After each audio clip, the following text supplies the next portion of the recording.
Hey, and welcome back to the channel. For those of you who are new here, I'm Chaniah, and in this space, I just do whatever I want, really. So, in this video, I'm going to be answering you guys' questions all about travel and how to do it ethically, sustainably, whatever have you. So, a little background before we get started. I have been living this lifestyle for over 3 years now. And I've always had people that have been curious, asking for advice. Yet since I posted my last video about moving alone to Guatemala, the interest has skyrocketed. So many people have been asking me, how do you get started? How do you deal with your family? Blah, blah, blah, blah. So this is the video. I have a cup of my favorite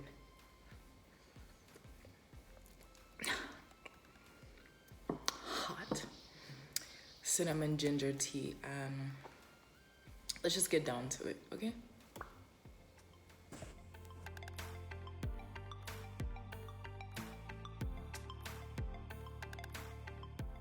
So question number 1 is, how did you get started? So this is a pretty nuanced question. So I got started by first deciding where I wanted to go. So at the time when I started this, or when I started really conceiving this, it was in 2017. And I was in college doing the thing, that we're expected to do, studying international relations. And I realized that isn't what I wanted to do. I was motivated by a desire to travel, to meet people of different cultures, to build community, solidarity, all of that. Yet school wasn't it. And I really, really was feeling resistance. So all throughout that semester, I was doing some research on, how I can take the skills that I have online. How can I, travel on a budget, all of these things. And eventually it all came together in this sort of mismatched thing. I know a lot of YouTubers are like, oh my God, I just took the leap and it all worked out. And okay, bird. And yes, it has all worked out, yet I just want to be really, really, really, really, really, really real with you guys, because why not, So essentially what I did to raise the funds was I sold and donated a lot of things. I had some savings from the semester because I was, working on going to school full time. And I filed my taxes early. And that was really, really big for me because that was where the biggest chunk of my travel budget, when I was starting out, that's where it came from. With what I got back from taxes, it was around 3,500, and then plus my savings and whatever, that was all around a little over 5 grand. I don't even remember, but yeah, so that's essentially how I got started with the funds. And then planning it out, so I had an idea in mind. I was like, I'm gonna go to Southeast Asia. Growing up and even in college, I just have a lot of friends that are from Asia, specifically Southeast Asia, and I was like, okay, cool. I'm interested in their culture, and I've been beforehand, literally since I was 12 years old, studying yoga and Buddhism, practicing that. So I was like, no brainer, And then I got acquainted with this website called Workaway, and Workaway is really, really cool. It essentially is like a membership, and you sign up and you just get access to a directory of people from all around the world that want to do some sort of work. So the camera cut out. What was I saying? Yes, Workaway. So yeah, they're just people that, you know, you can set up some sort of work exchange with. So you can work with, you know, people that run schools or educational projects, people that have farms, people who want someone to like watch their house and feed their dog while they're on vacation. Like, it's literally, the possibilities are endless. There are workaway hosts in every country, which is really, really cool. And it just allows you to like really be immersed in a culture and in a place when you travel. And I think that was most important to me than anything else, because, you know, why be basic while traveling? You know, I think the purpose of travel, and I said this in my last video, is to really build bridges, build communities, meet people, and really just live. So yeah, that's how I got started in a nutshell. Just putting all of the pieces together and really figuring out what I wanted to do and believing in it.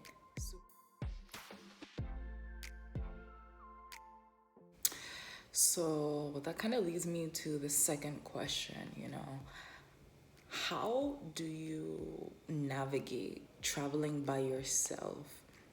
And I think, simply put, like I said before, you have to believe in what you're doing, because this is not a lifestyle for everyone, especially, you know, when you're young, when you're a woman, when you're doing it solo. Like, there's so much externally telling you that it's dangerous, that you can't do it, yet you have to believe in it. To expand beyond that, you know, it really comes down to making it feel safe in your body. So I know a lot of people talk about mindset, especially in the self-development space. I am not a mindset person. Yes, I believe in the power of the mind. I used to be a very academic person, got all the straight A's, the grades, whatever, the awards, but the body has to feel safe. So what I was doing even before I took the trip was just visualizing, you know, what it would feel like to start traveling, like what I thought it would be like, and then just taking note of where in my body there was tension. Like, was my heart beating really fast? Was I feeling sick to my stomach? And then using those clues to move the energy through my body, literally making my body feel safe with it, you know. Even when I was doing my research, part of it was watching TED Talks on YouTube videos. So again, noticing where the tension was coming up as I'm, you know, watching other people explore these places, and really making it feel like something that's possible. When the body feels safe with whatever you want to do, then it's so much easier to move forward in that. So yeah, bring the body into it.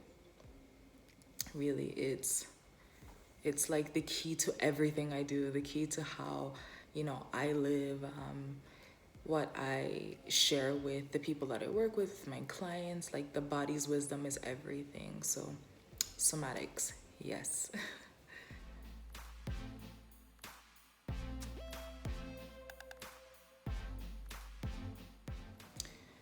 So question number 3.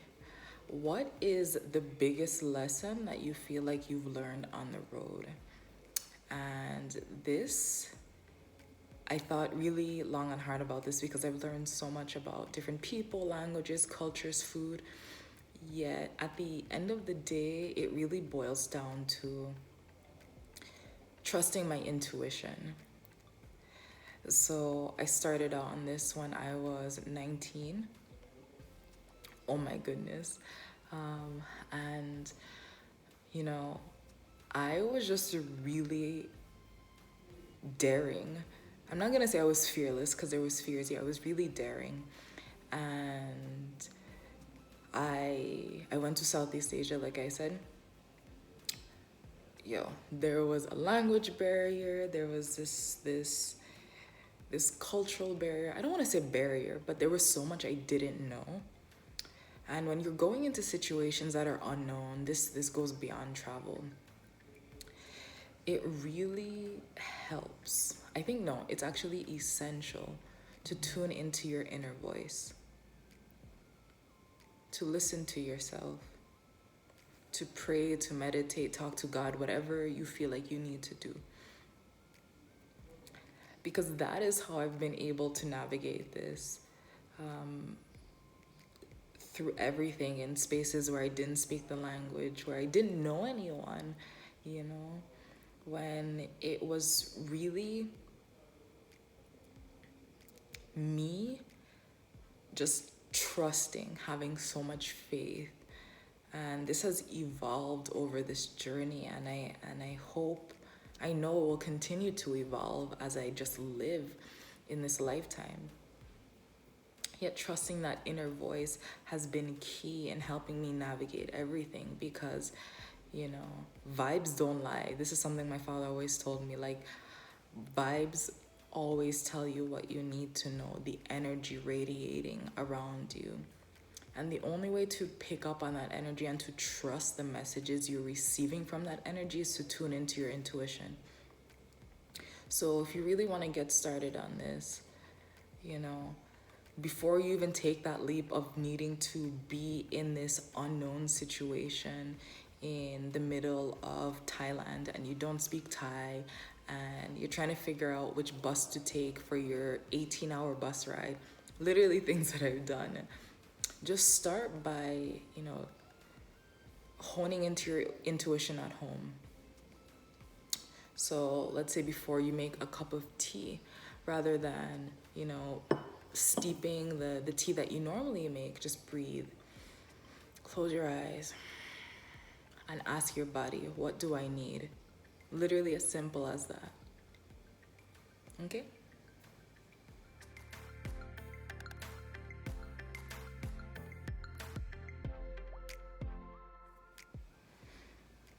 So question number 4. And a lot of you have asked me this one, like seriously, a lot.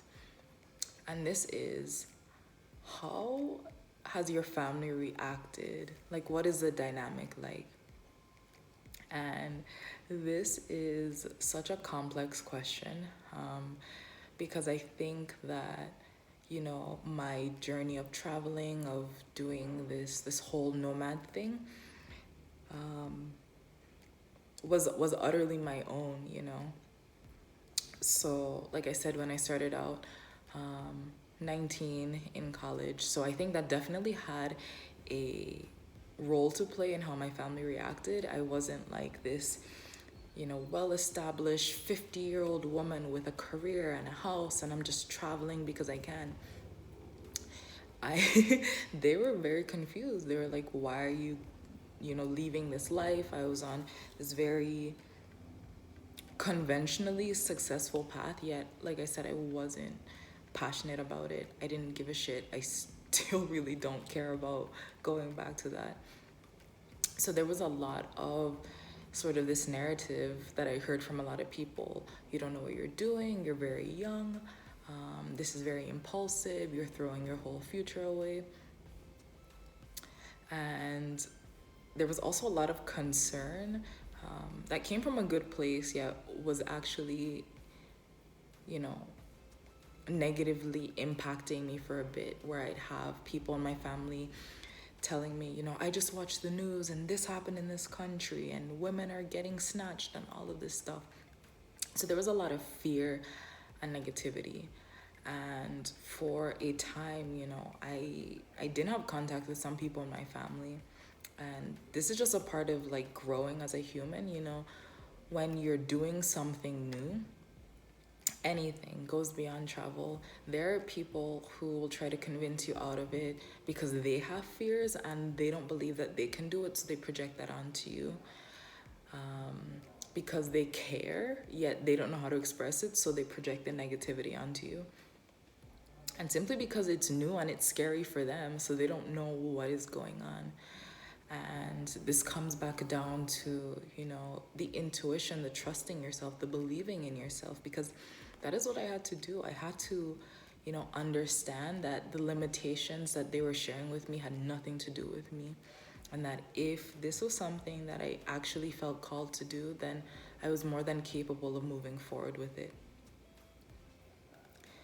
So, um, when I had a conversation with my mother when I was first getting started, I remember telling her, I said, Mom, I want to tell you something. I'm making some changes in my life. I don't know how you'll react to it, but I'm gonna let you know right now that I am informing you of what I'm doing because I respect you and because I'm your daughter, but I'm not asking you for permission. And I think that was very ballsy, but it was also something that helped me on this journey because, I wasn't asking for permission. I wasn't asking them for anything. I got the funds together. I did the research. I renewed my passport. Like, it was me who got everything together. And although, you know, it was a really tough time, there was a lot of tension at that point. It made me feel empowered just to know that even if, other people didn't support me, even if they wouldn't help me, that I got it. And of course, there were people that were really loving. Yet I just want to be really honest and let you guys know that that may be something that comes up for people. There is that resistance from the family.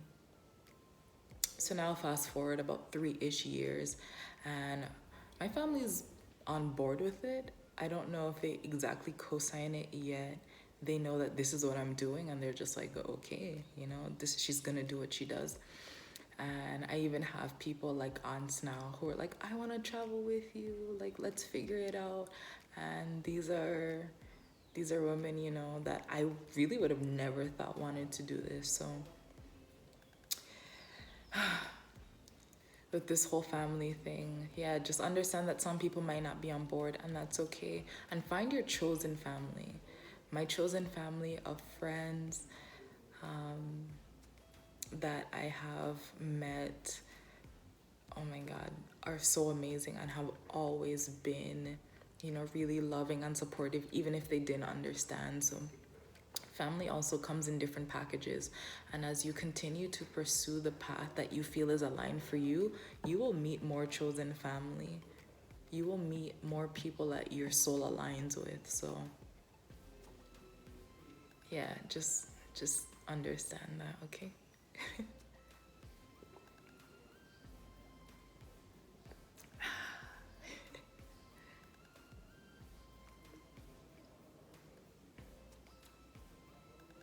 Yes. Okay, so it's time for the last question in this Q&A.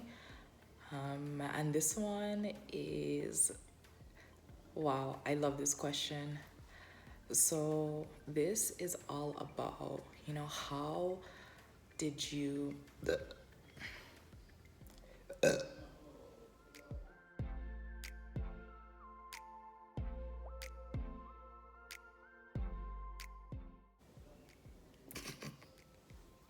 so how did you figure out how to make money on the road, whether it's in person or online? So yeah, this is gonna be a pretty complex answer. And before I even get started, I want to let you guys know that I am creating a service to help you figure out, exactly how to do this, how to start planning, not to start planning, but how to, create the structure that's going to support you while traveling. So how to figure out, where you're going, how you'll be sustaining yourself, all of that. And this is something that I really wish was around when I got started. So I'm really, really excited. Keep watching until the end of the video because I'll share more information about that. But yeah, so how did I sustain myself? So I shared that, in person, I use this website called Workaway, and that was really nice because, I would reach out to people, and in exchange for, teaching kids English or helping a family, take care of their kids, whatever. Working at a yoga retreat, I've done that. I would, be provided with housing and food. And that's a really good way to get started. Simply, building up on your skills. It's a good way to build on your resume. Just having work experience, and also your basic needs are taken care of. So a step above that, that I started doing was I would just pitch myself to people. Like in person, I'd go to a place. I'm like, hey, look, I love what you're doing. I feel like this service that I provide could improve your whole situation that you have going on. Let's work something out. And that is really the entrepreneurial spirit in me. Even before I consider myself an entrepreneur, I was just like, hey, look, let's do a thing. Let's make a deal. So I would do that in person and just, figure out arrangements, which was really cool. And then I graduated a step beyond that, and I started pitching myself to people online. So I have skills, you have skills, figure out what those are. So in college, and even before then, I've always loved making graphics, writing. I, was on the staff for a political publication in school, so I knew how to put together like digital media, stop motions, all of that, and just all these other skills. So I basically revamped my resume at the time, and I started pitching myself to brands, to small business owners, to bloggers, to get freelance work online. And that was really cool because then, in combination with the work exchanges, I not only had the basic needs taken care of, but I had some money coming in, which was really awesome.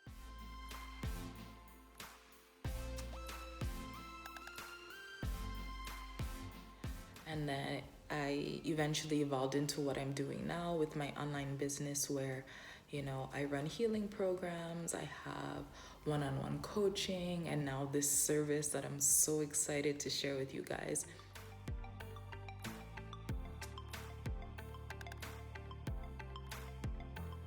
This is, all about the ethical nomad. So you guys know that I do travel with intention. I am a melanated woman, and part of traveling is seeing some really, I don't want to get censored by YouTube, but seeing some messed up stuff, witnessing people living in poverty, who've been disenfranchised, who've been colonized. And when I travel, I understand the severity of that. It doesn't mean that I'm like sad all the time, but I understand that this is part of, being in the world right now.